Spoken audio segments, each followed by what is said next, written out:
Hello, everyone. Welcome to the Ascending Community of Light channel. My name is Cynthia.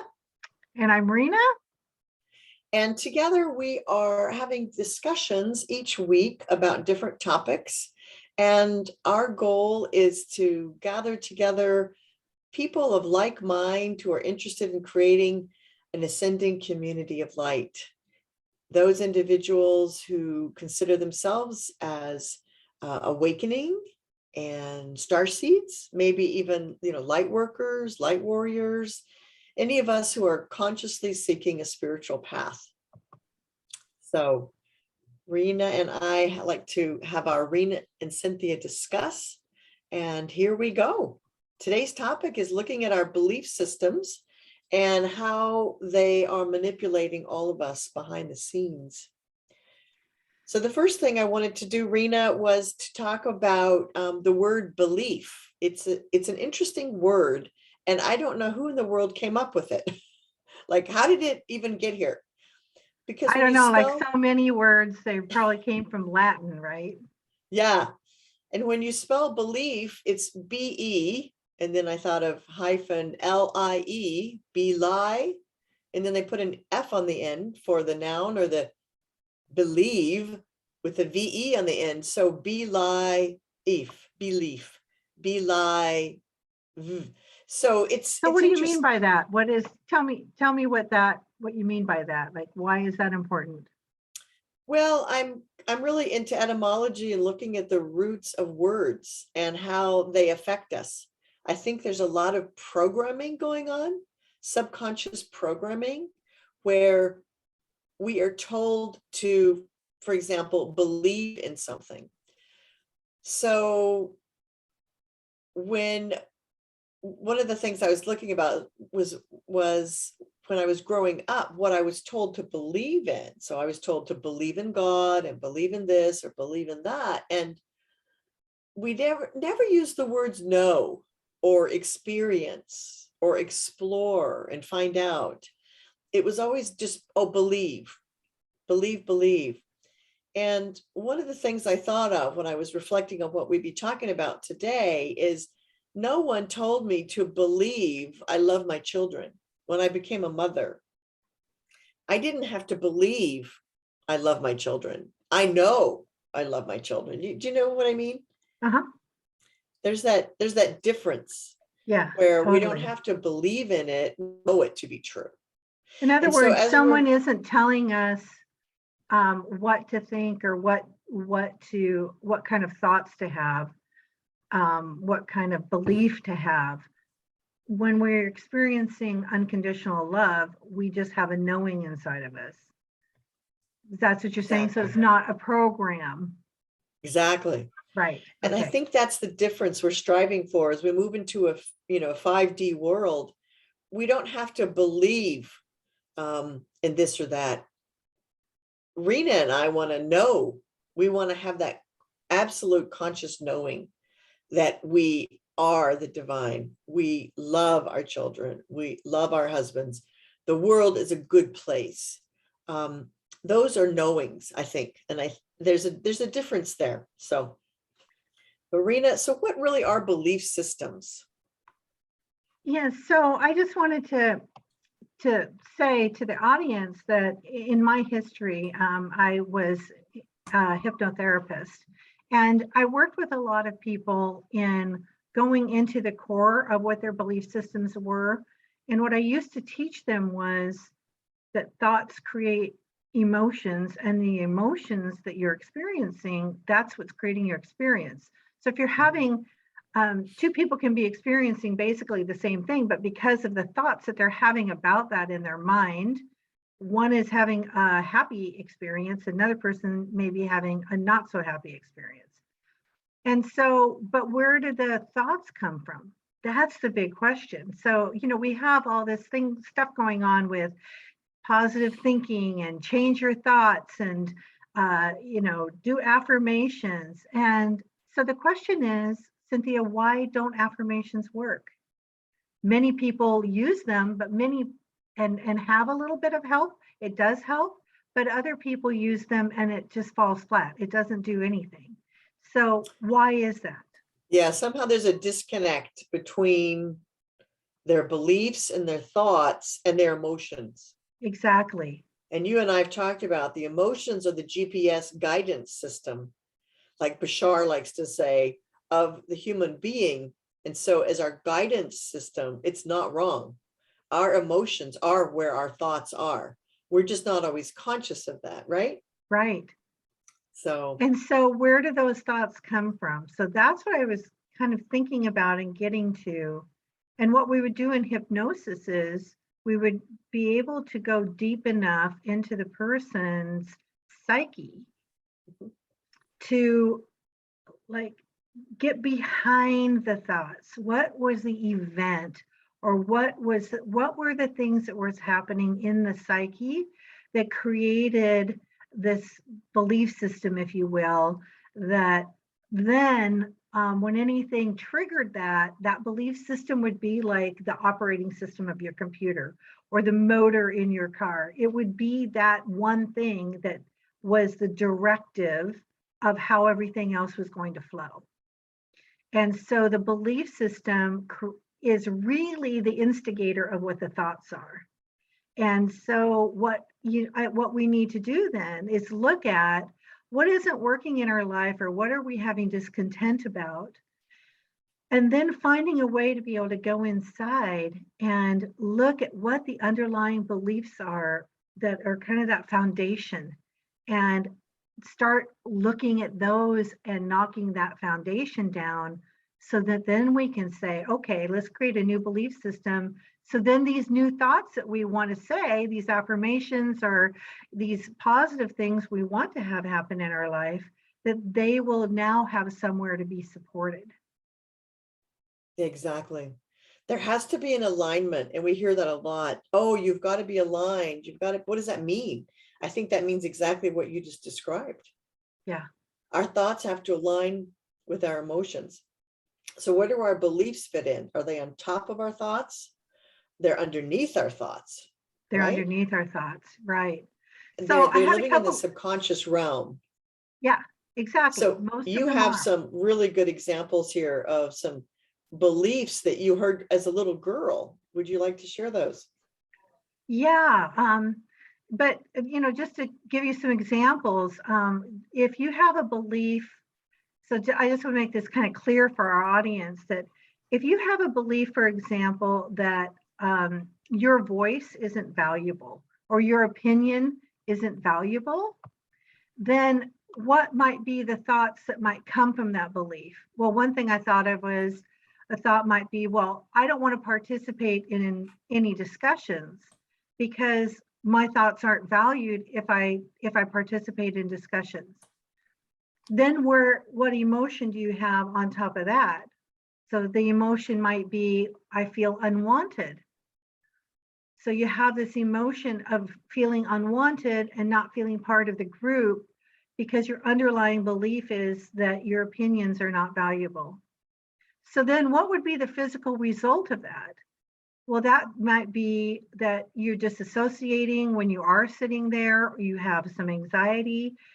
If you're at a table where they're having a discussion, you might even feel physical nausea or something. You just don't want to participate. Or you might have this thing where somebody criticizes. When you do speak up, you criticize it. So you're being criticized. So then what that does is it creates a cycle. Oh, I'm being criticized, which tells me that my belief is correct, that my opinion isn't valuable, and now Right. I don't want to participate. So it's all this cycle.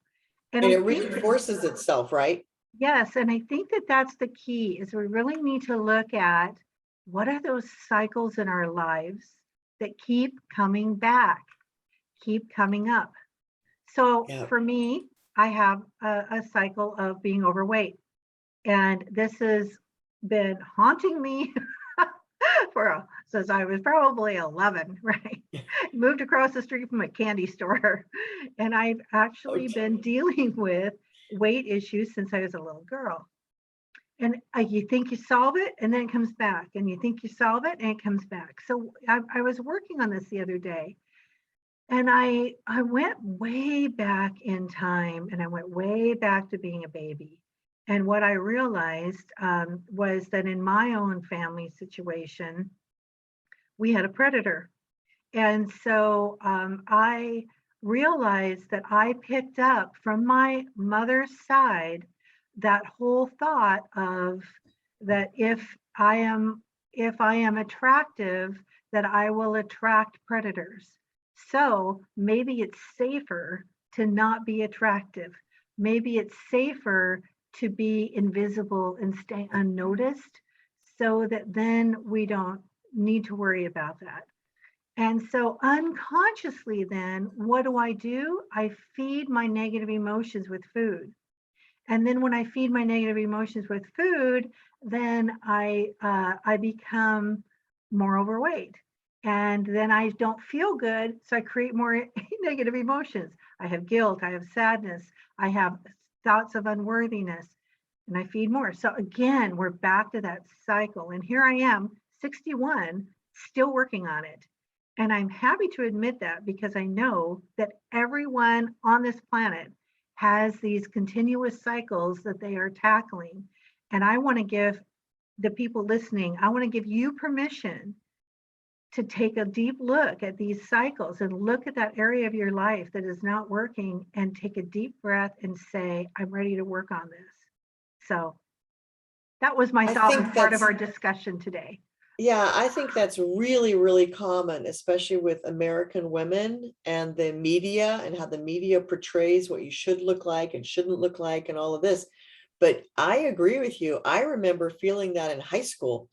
And I remember thinking if I gained weight, which I did, then I would be safe.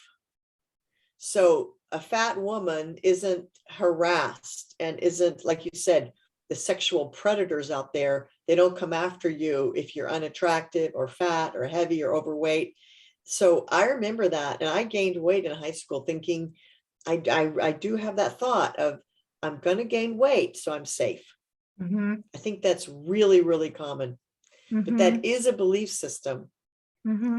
And it doesn't have to be our reality, your reality at all. So That's right. And that's a really, other people have ideas about other belief systems, right? Like that might not be theirs, but what are some other underlying belief systems that people might have? well, I have a really interesting example here. And that is that when I was growing up, I grew up in a family that had a belief system around a political party, actually. And they always at our family gatherings, we had these big family gatherings, and we would always reinforce this idea that the other political party was wrong Yeah, and uneducated and not smart and made bad choices. we're And right and they're stupid, right? exactly. And I was so strongly into that that I never even questioned. I was in my probably my early 40s before I even began to question that. Like I never even thought there was anything wrong with that belief system. I'm like, oh yeah, my parents are right, my siblings are right. Those people are dumb and stupid and ignorant, and they don't know anything. And it was amazing how I never even questioned it. This is how strong our belief systems can be. We don't even question Yeah. these belief systems. And on my spiritual journey, I began to look at other cultures and different lifestyles, and my world began to open up. And I lived overseas when I was young, and that really, really helped me a lot. But when these belief systems came out in my 20s, 30s, 40s, I remember thinking, this is very limiting. There is a whole, at least in America, there's a whole group of people I don't understand. So, Rena, I actually remember the day I did a prayer and I looked up and said, okay, God, please show me the other. Why would anybody choose to be in this political party? Why would anybody choose this other way of looking at life? I don't understand it. I've never understood it. And my family is very much against being in this other political party. So I actually remember doing a prayer around it. And see, to, what makes you different from other people is that you decided something about you decided that you wanted to learn more. And I don't mean to interrupt you, but I want to just no, bring that into what's going on with the society right now, because it triggered something for me when you said that. And that is that I see a division going on in our world right now. And I see absolutely. that there are people who want to understand what's happening, and they're willing to open their eyes and look at something that, like what you were just saying, that maybe they didn't understand before. And they ask the question, why are people acting like this? What is it? And then there are other people who are still closed-minded and who are just following along the script, Yeah. kind of like a zombie. Yeah. They're just in their world, they're in their belief systems. They only listen to their media outlets that they've always listened to. They never open up to think, to try to look above and see what else is going on. They don't Yeah. ask. And in your story that you were just relating, you asked. And then what happened? You asked Oh, and boy. I know what happened. But tell the Well, it audience. was such an interesting thing because, this is often if you ask the universe for something, it says yes, right? Be We live in a careful what you yes ask for. universe. So, so if we're open, the universe is going to bring us what we ask for, one way or the other. And boy, boom, I was brought the answer. And it's funny, I was trying to think about how long it took for me asking to see the other side of this, this situation. What would another political party look like? How could I experience it? What would I learn from these people? Because after all, they're not very smart, right? So I just remember, I'm trying to think of the time frame. I don't know how long it took, but the universe answered me in a very big way. I had already gone through a divorce years before. And so I had been dating on and off. And it's funny, before I tell you the big story at the end, but I actually ended up dating a person who my family approved of, who they said, oh, he meets all the criteria right down the Check, line. check, He's check. educated in all these places, and he was a doctor. And so, oh my goodness, our daughter is dating a doctor. It must be wonderful. And, he's a nice person and all of that, but it turns out that he was absolutely the wrong person for me. So it showed me that, wow, all these beliefs that I had about what was good and what's right. And you want to, get together with a doctor and be with an educated person that fits all the criteria and, highly educated and all that. It didn't mean a hill of beans when it came down to it. So, Yeah. okay, the short version of a long story is that I met a wonderful man who was of the other political party, and we fell in love and we got married, and we've been married now almost a decade. So it's interesting how life will bring you the answers you're looking for. If you just open up your mind, look at your belief systems, really examine them, and ask that question, why do I believe that? Where did that come from? And can it be different? Can life be Mhm. different? Yeah, So exactly. I love that story. So, what are some, some of us might be having belief systems about their self-worth, about victim mentality. Some people keep attracting, again, back to those cycles. What do you keep attracting in your life? You keep attracting people who want to control you. Poverty issues. Do you keep attracting businesses that fail, or jobs that don't pay very well? Like, bills, your bills are always too high. There's always something. right, Unhealthy body, we already talked about that, but that could be other ways, like just diabetes, or mental health, or other health issues, not just right. being overweight. The self-confidence failure. I know that that's another theme in my family, where my father didn't have that self-confidence, and then everything, when he tried to get his stories published, or the different things he tried to do, He had Mhm. rejection after rejection after rejection, and then he had jobs where he would quit to write. And so it was just this whole cycle, which also was part of the poverty cycle. And so, you have this boom and bust life, and that's what I was brought up in. So I work on that theme as not being controlling me.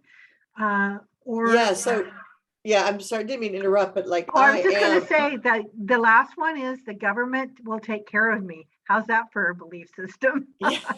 Can't bring it back full around here. Well, But what I were you grew going up to with say? not only the government will take care of me, but that the government um has my best interest in mind. And the government is good, and the government should take care of everybody.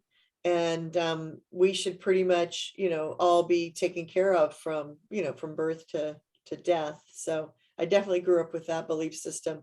But you really touched on a nerve here with a lot of people, and that a very tender point, and that's that I have grown up, I don't know about you, but I know Rena and I agree that we've grown up in this poverty mentality, and that money is bad or evil, and that if I'm poor, I'm validating that that I am, I don't know, a martyr or something. There's a lot of beliefs that we don't even know we have. Yeah. So, and being a teacher my whole life, I grew up with, well, you're serving and you Right. don't need to make money because you're serving other people. And so these beliefs are so deep rooted. We have to get into our belief systems. And and also that reminds me, in my family as well, there was a story my grandfather told about his father, and his father was a minister, and they had a lot of kids, and they were so poor, and his father would not take a salary from the church. They relied strictly on donations.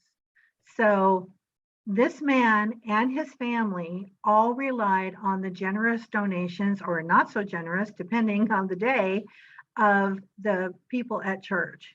And so my grandfather grew up with that. So he then tried to go the opposite way, and he became a salesman and really worked hard at making a lot of money, and money was more important than his family. So he just did the flip to make up for it because he wanted to overcome that belief system. And then, of course, then his kids did a flip again, and then they were trying to do things, and they didn't know how to put their service and their self-worth together, because the underlying focus was that they didn't deserve what they were getting. Right. And that was from granddad's dad, right? It came all the way down the line. No matter how it showed up in your life, you didn't deserve the money you were getting. Right. And so, yeah, so it just keeps playing out. And This, so my point is that it can be generational, because it's, what you were yeah, saying earlier about what your family in that political arena. right. Mhm. Exactly. And I think that because it's generational, and I think these things are passed it down, the memories are passed down genetically and so forth and reinforced when we get here, that I think that it's so important that we look at it, and it's so powerful. We need to break these belief systems and create new understandings. And when I go back to the first part of our video today, as we wrap up here, I I want us all to kind of look at where beliefs come from and how they originate. And we should empower ourselves by using words like I know, I feel, I love, I sense, instead of believe. So we don't have to be live, believe. We don't Right. have to. We can know. We can go to that inner place with spirit and go inward and say, what do I know? And I think too, that's fabulous, absolutely fabulous to move forward in that way. And in the meantime, while we're trying to get there, I wanted to give a couple tips to on how to make this happen, because it's really Yeah. easy to say do it, but it's kind of hard. You kind of go, well, how? So just with some of the people that I've worked with, the very first step would be noticing. So just starting to notice, become aware of where those beliefs, where you're getting tripped up, what those cycles are that keep repeating themselves, because they're the ones that are screaming for help. They're like a little kid screaming for help. So Yeah. just notice that, and then taking, as we always remind people in our books that we have and in our courses, we always remind people, take that deep breath and then just try to go within, because as you're breathing, you're now connecting your higher self with your body, and your body holds all the memories. So when you connect by breath, then you're opening the nervous ways, I don't know what to call them, but you're opening the channels to be able to have that higher knowing, and then ask, like what you did, ask for what you want to, like, show me where I need to work on things. Yeah. Show me what I need to let go of. I have the courage now to look at it. And then we have, so some techniques that we've taught in our course is our 4 phrases of ascension, right? Loving ourselves, forgiving ourselves, being grateful for what we have in the world, and knowing that we are all that there is. So we are total in our being. So Yeah, and empower ourselves completely, yeah, right? that's Mm-hmm. completely empowering. Yeah, those 4 phrases. And then there's another technique, and you and I both listened to Brad Johnson, Mm-hmm. New Earth Teachings. Is that Yep. his channel? Yeah. Mm-hmm. And he's got some great ways to, again, do some breathing techniques and cutting cords. So he has a way he teaches people how to cut cords. And that's what I'm working on. And I know you're working on too. So we can help our audience in that too, and teach them those techniques as we work on them. And then really just love yourself through the whole thing. Celebrate your progress, celebrate the small steps, and just say, atta boy, atta girl, like I did it, like every little thing that I look at, because this is hard work, but it's necessary work. Because our channel, like we said in the beginning, is about, raising our vibration, ascending with the earth, moving into that next dimension. And what does that look like? It means kind of letting go and letting some of these old programs dissolve. And as they dissolve within ourselves, they're going to dissolve within our outer world. Yeah. And I think, we're not going to be able to move forward that easily until we do let go of these old belief systems. And when we get rid of old belief systems, and you said like cutting the cord meaning the connection to the belief system that we have around someone or something, when we cut those cords, we're free and we can create new ideas. But I think in the 5D realm, the focus will be on knowing and understanding and really embracing rather than just believing. Mm-hmm. So to know we are divine, to know we are God, to know we are Mother, Father, God, however you term it, to know we are one with Great Spirit. There is a difference there. We don't have to believe, we are it.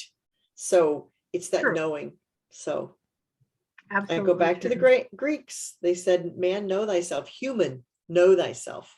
That was the only task of life. So, well, thank you all for being here today.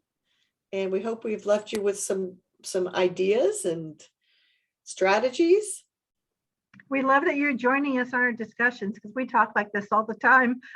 We just thought we would record a few of them. Yes. So thank you so much. Take care and know that you are divine. Absolutely. Blessings. Blessings. Bye-bye. Bye.